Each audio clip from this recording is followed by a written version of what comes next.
hazırdır. Bax bu qaydada indi diqqətlə izləyin, istifadə qaydasını deyəcəm. Bu çox vacibdir. Və əmin olun ki, bununla heç bir ət xalı sizdə qalmayacaq dostlar. Amma yenə də deyirəm, indi bax bunu istifadə eləyəcəksiniz. Ət xalı aradan qalxacaq. Amma yenə də çalışın qidalanmamıza nəzarət edin ki, yenidən çıxmasın da. Bunun üçün də doğru düzgün qidalanmaq lazımdır. Məsələn, mənim diyet proqramıma qoşula bilərsiniz. Baxın, bax belə bir kiçik şarikdə, indi bu bilməm görsənəcək yoxsa yox.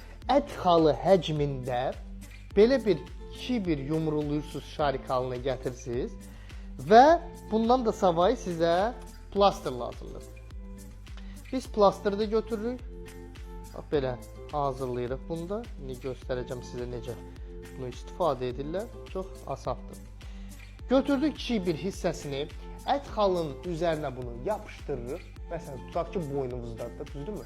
Bax burada. Yapışdırdıq bura. Plastırı götürürük. Bu qayda ilə eynən üstündən yapışdırırıq. Və gecədən səhərə kimi qalır. Amma diqqətlə dinləyin ha. Bunu sağlam dərinin üzərinə qətiyyən tətbiq etməyin. Sırf ət xalının üzərinə bunu tətbiq eləmək lazımdır. Səhərə artıq heç bir ət xalı sizlərdə qalmayacaq. İndi kimdəsə 1 gün, kimdəsə 2 gün, kimdəsə 3 gün çəkər. Və məndə ümumiyyətlə bədənimdə ət xalı yoxdur. Niyə görə? Çünki qidalanmama nəzarət edirəm. Amma varsa da bunu eləyin, hamısı sizdə töküləcək dostlar.